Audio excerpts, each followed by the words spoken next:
1055페이지 예레미야 3장 14절의 말씀을 지금 잠깐 한번 보도록 하겠습니다. 그 14절의 말씀에 보면 제가 한번 읽어보겠습니다. 여호와의 말씀이니라 배역한 자식들아 돌아오라 나는 너희 남편임이라. 하나님께서 자신을 남편이라고 그리고 이스라엘 백성을 또 아내로서 이렇게 부부관계로 표현하는 부분들을 좀 볼 수가 있는데요. 이 남편이라는 것은 주인이라는 뜻입니다. 나는 너의 주인이라. 그래서 주석서에 보면은 아내의 주인은 남편이다. 그래서 하나님 이런 부부관계로서 성경을 통하여서 얼마나 백성들과 친밀함을 좀 표현해 주는 부분들을 좀 볼 수가 있습니다. 여러분 이런 것들을 좀 염두에 두시면서요. 그리고 예레미야 13장 17절의 말씀을 저희가 좀 볼 텐데요. 1071페이지에 있습니다. 13장 17절 말씀입니다. 1071페이지에 있습니다. 제가 이 말씀의 본문을 읽겠습니다. 너희가 이를 듣지 아니하면 나의 심령이 너희 교만으로 말미암아 은밀한 곳에서 울 것이며 여호와의 양떼가 사로잡힘으로 말미암아 눈물을 흘려 통곡하리라. 아멘. 유다 백성들의 그 죄 때문에 예레미야가 울고 있다라고 얘기를 하고 있습니다. 그런데 한 주석서에 보면요, 권위 있는 주석서에 보면 이 예레미야가 울고 있는 그런 탄식은 그 예레미야를 통해서 하나님이 울고 계시다라고 이렇게 좀 표현하고 있습니다.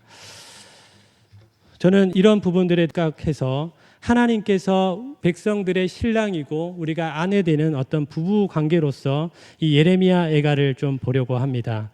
그러면 이 예레미야 애가에서 애가라는 뜻은 슬픈 노래라는 뜻인데 이 애가라는 것은 크게 소리내어 운다라는 것입니다. 예레미야는 크게 소리내어 울고 있습니다. 그렇다면 그 예레미야를 통하여서 하나님이 울고 계시다라는 것들을 여러분들 좀 한번 생각해 보시면 좋을 것 같습니다. 그래서 예레미야 애가는 1장부터 5장까지 우리에게 말해주고 있는데요. 전반적인 내용은 울음입니다. 왜냐하면 예루살렘 성은 폐허가 됐습니다. 그러면 예레미야가 할 수 있는 것은 그전에는 아름답고 참 멋지고 장엄했던 그 성을 향해서 이젠 폐허된 그 성을 향해서 눈물을 흘리는 것밖에는 없습니다. 그래서 1장부터 5장까지는 이런 탄식에 대한 내용들을 끊임없이 나타내주고 있습니다. 그래서 이 슬픈 노래를 이 두음시 형식으로 이 시인은 좀 표현하고 있습니다. 그래서 1장 또 22절까지 있고요. 2장 또 22절까지 있고 3장은 66절, 그다음에 4장은 22절, 5장은 22절까지 있습니다. 왜 이렇게 표현하게 되었냐면 히브리어 이 자음이 22개의 단어로 되어 있습니다. 그래서 각 단어별로 이 부분들을 설명하는데 왜 유독 3장에서는 66절까지 되냐면 우리가 시를 보면은 1행, 2행, 3행이 있는데 이 세 개를 하나로 묶었기 때문에 이렇게 결론적으로 22절로 볼 수 있다라는 것을 좀 볼 수가 있습니다. 그래서 제가 한번 화면을 좀 보여드리려고 합니다. 히브리어 전체적인 단어를 잠깐 볼 수가 있는데요. 이런 것처럼 1절부터 66절까지 각 단어별로 우리 그 영어 보면 알파벳 A, B, C, D 이런 것처럼 A하고 뭘 얘기를 하고 B 하면 뭘 얘기하고 이런 식으로 이 3장을 좀 구성하고 있습니다. 그래서 오늘 우리가 보게 될 본문의 말씀은 25절부터 39절까지의 말씀인데 1절부터 39절이 하나의 큰 주제를 이루고 있습니다. 어떤 주제를 이루고 있냐면 절망에서 어떻게 우리가 희망으로 나아갈 것인가. 그러니까 고통을 받고 있고 고난을 받고 있는 그런 백성 가운데서 이들이 어떻게 희망으로 나아갈 것인가를 우리에게 좀 말씀해 주고 있습니다. 그래서 여러분들이 이걸 좀 염두에 두시면서 이 본문을 좀 보았으면 좋겠습니다. 그래서 우리가 함께 이제 본문을 이제 보려고 하는데요. 1147페이지 이 본문의 말씀을 함께 지금 읽도록 하겠습니다. 25절부터 39절의 말씀입니다. 시작. 기다리는 자들에게나 구하는 영혼들에게 여호와는 선하시도다. 사람이 여호와의 구원을 바라고 잠잠히 기다림이 좋도다. 사람은 젊었을 때 멍에를 매는 것이 좋으니 혼자 앉아서 잠잠할 것은 주께서 그것을 그에게 메우셨음이라. 그대의 입을 땅에 티끌에 댈지어다. 혹시 소망이 있을지로다. 자기를 치는 자에게 뺨을 돌려대어 치욕으로 배불릴지어다. 이는 주께서 영원하도록 버리지 아니하실 것임이며 그가 비록 근심하게 하시나 그의 풍부한 인자하심에 따라 긍휼히 여기실 것임이라. 주께서 인생으로 고생하게 하시며 근심하게 하심은 본심이 아니시로다. 세상에 있는 모든 갇힌 자들을 발로 밟는 것과 지존자의 얼굴 앞에서 사람의 재판을 굽게 하는 것과 사람의 송사를 억울하게 하는 것은 다 주께서 기쁘게 보시는 것이 아니로다. 주의 명령이 아니면 누가 이것을 능히 말하여 이루게 할 수 있으랴. 화와 복이 지존자의 입으로부터 나오지 아니하느냐. 살아있는 사람은 자기 죄들 때문에 벌을 받나니 어찌 원망하랴. 아멘. 우리 함께 본문을 나누기 전에 함께 통성으로 좀 기도하는 시간을 가지려고 합니다. 오늘 하나님께서 예레미야 예가를 통하여서 우리 개개인들에게 말씀해 주시는 것들을 깨달을 수 있도록 우리 함께 기도하겠습니다. 하나님 아버지 감사합니다. 우리가 예레미야 예가를 봅니다. 예레미야 예가를 통하여서 하나님께서 하시고자 하셨던 그 말씀을 부족한 종을 통하여서 처음과 끝까지 성령님 인도해 주시기를 원합니다. 고난 가운데 있습니까? 아픔 가운데 있습니까? 해결되지 않은 짐을 가지고 걸어가는 삶의 부분들이 있습니까? 하나님 오늘 이 본문의 말씀을 통하여서 우리가 고난을 어떻게 극복해 나가야 되는지 깨달아 알아갈 수 있는 시간이 되기를 원합니다. 성령님 이 시간 가운데 우리 마음 가운데 임재하여 주셔서 하나님이 하시고자 하셨던 그 뜻대로 우리를 밝히 깨닫게 주님 인도하여 주시옵소서.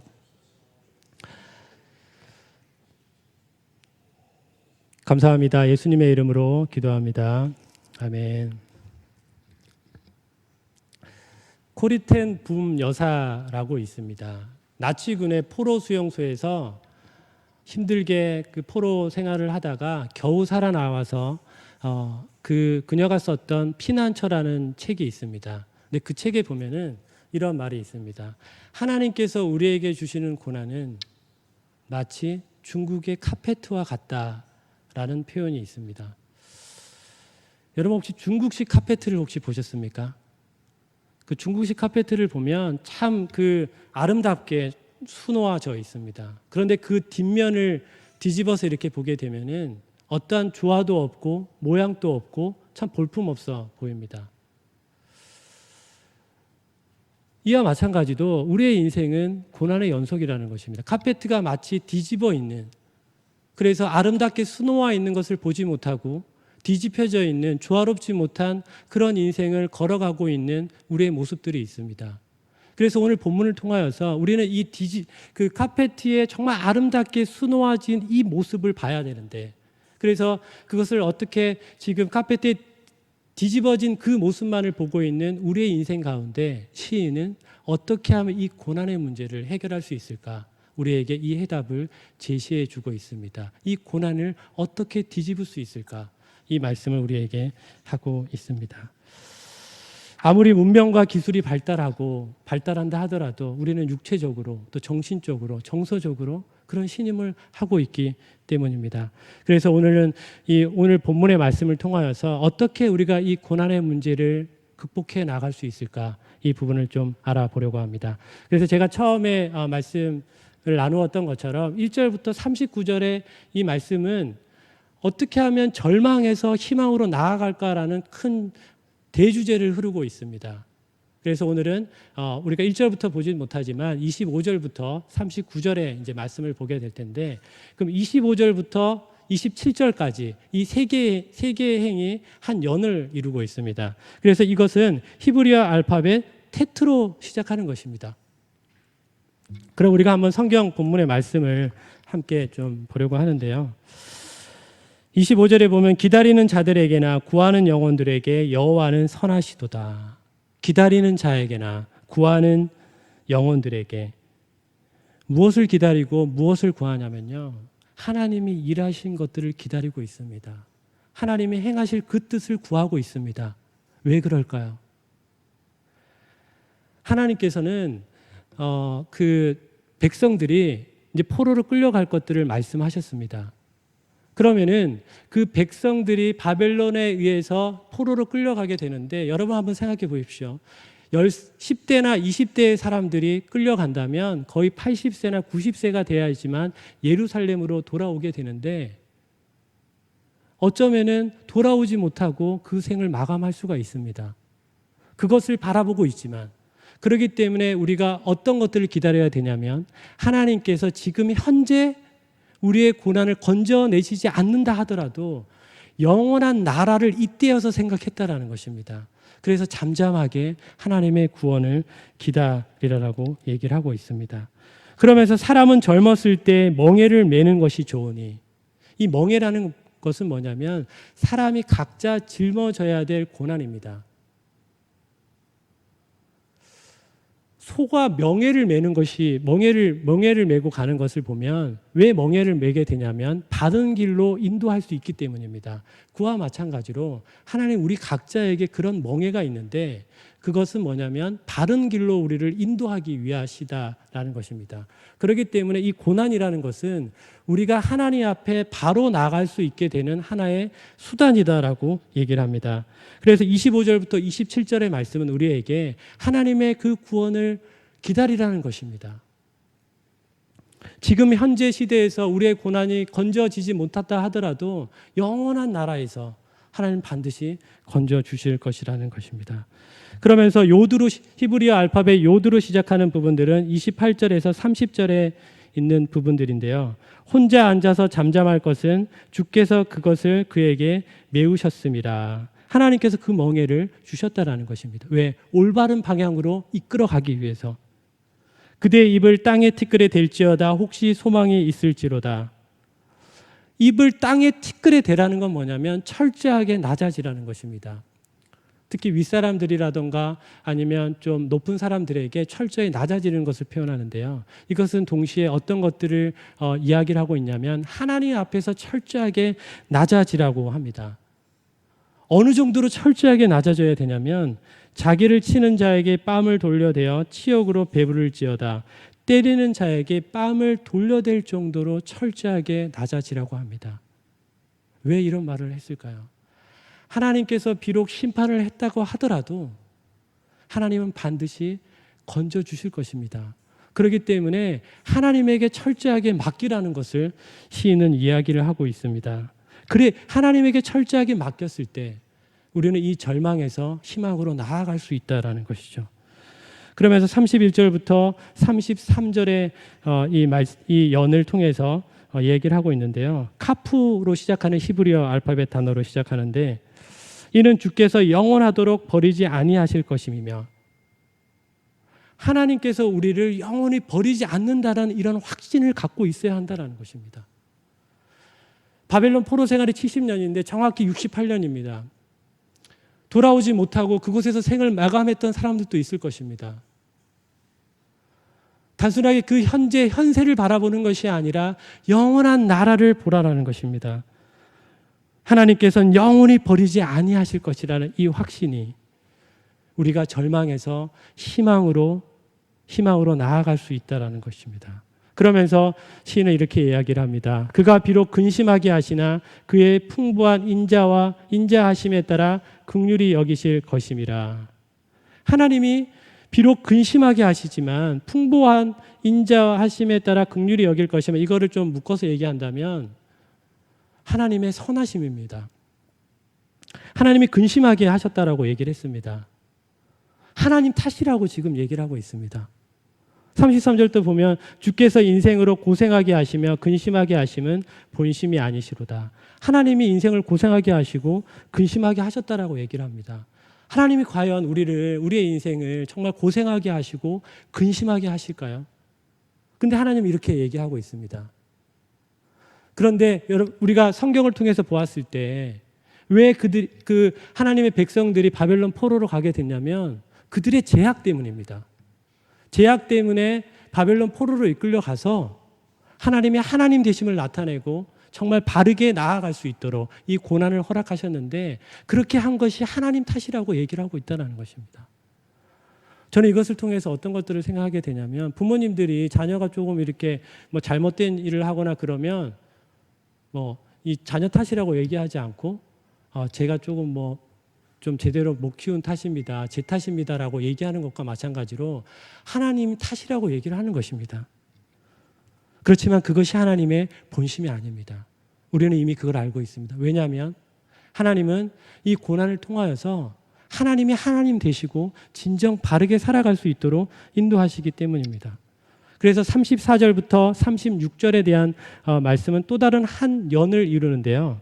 그것이 바로 라멧으로 시작하는 히브리어 단어입니다. 세상에 있는 모든 갇힌 자들을 발로 밟는 것과, 이것은 마치 이것과 같습니다. 중국에 또 북한에 또 지하교회 성도들이 정말 목숨을 걸고 하나님께 찬양을 하고 또 감옥에 갇혔을 때 그런 인권이 유린되는 것들을 또한 볼 수 있습니다. 마치 이것과 같이 바벨론 포로 생활의 그곳 가운데서 어떻게 보면 정말 힘들고 고난 속에 있는 그것들을 밟는 것에 대해서 얘기를 합니다. 그래서 여러분들 우리가 이걸 어떻게 생각해야 되냐면 이 심판이 영원한 것이 아닙니다.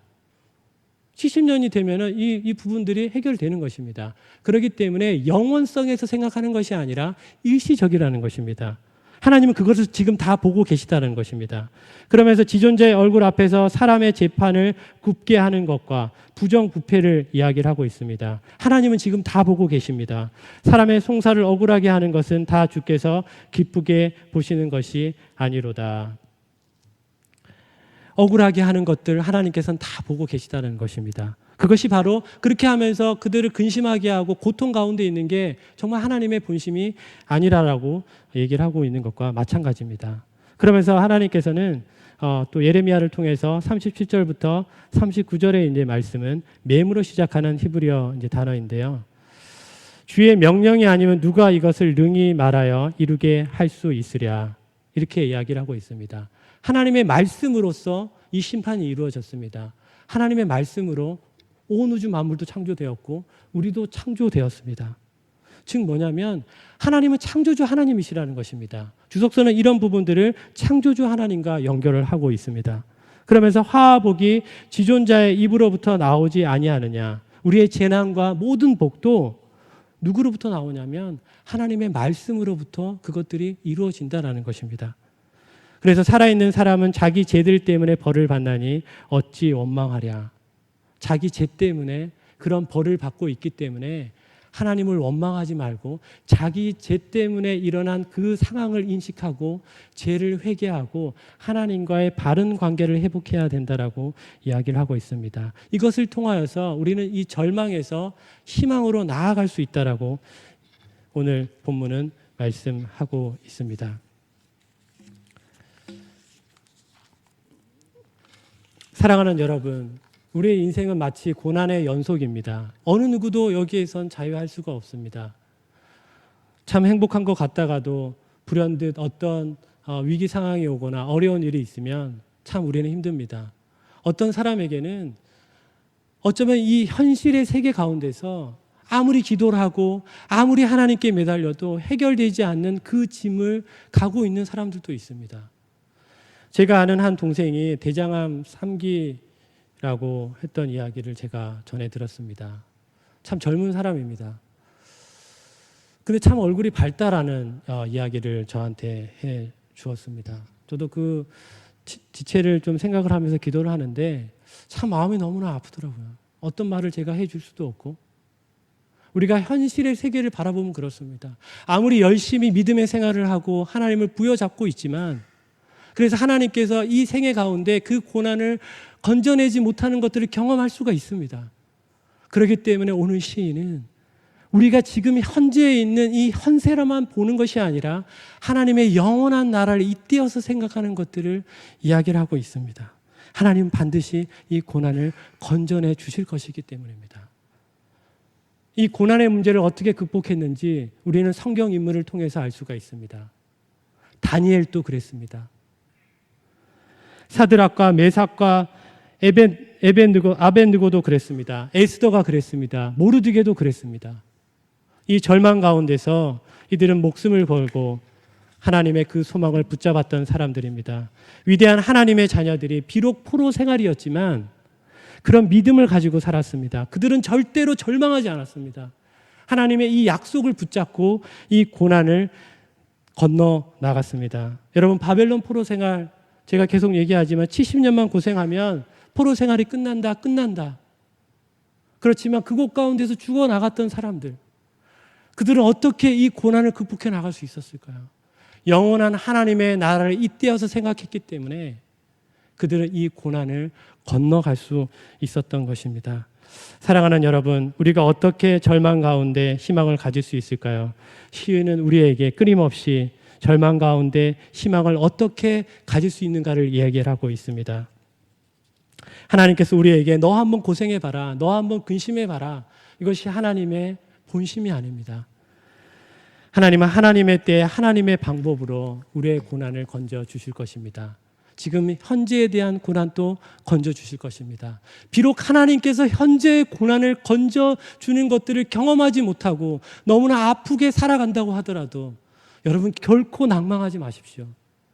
하나님 반드시 영원한 나라에서, 우리가 현재 영원한 나라에 살고 있고 또 우리가 그분을 뵙게 될 때 하나님 우리를 안아주시고 우리의 눈물을 씻겨주시고 이 고난을 반드시 건져 주실 것이기 때문입니다. 여러분, 제가 앞서 이야기했던 코르텐 붐 여사는 이 고난을 마치 이렇게 또 비유하고 있습니다. 우리가 기차를 탄 것과 같다. 여러분, 기차를 타고 터널을 만난 것과 같다라고 이야기를 합니다. 기차를 타고 터널을 만나게 되면 너무나 어두컴컴합니다. 그럴 때 여러분, 혹시 앞이 너무나 보이지 않고 너무나 위험하기 때문에 내 기차표를 찢어버려야 되겠다는 사람 혹시 있습니까? 반드시 이 터널은 끝이 있다는 것들을 알고 있기에 잠잠히 기다립니다. 그와 마찬가지입니다. 우리의 인생은 고난의 연속 가운데 있습니다. 한 고난이 풀어지면 또 다른 고난이 있습니다. 그렇지만 우리가 어떻게 힘을 얻을 수 있게 되냐면 하나님께서 반드시 이 고난을 건져내실 것이라는 그 믿음의 확신 때문입니다. 왜냐하면 하나님은 영원히 우리를 버리지 않으시기 때문입니다. 하나님이 그 사랑이 우리를 강력하게 붙잡고 있기 때문에 우리는 현재 고난 가운데 있더라도 장차 다가올 영광에 비할 바가 안 된다라는 것입니다. 그렇기 때문에 사랑하는 여러분, 영원한 하나님의 영광을 바라보십시오. 어떤 고통 속에 있더라도 낭망하지 마십시오. 하나님이 영원히 사랑하는 여러분들을 버리지 아니하실 것이기 때문입니다. 비록 고난 가운데 있더라도 이 고난이 하나님 앞에 바르게 나아가게 되는 수단임을 여러분 잊지 마시기를 바랍니다.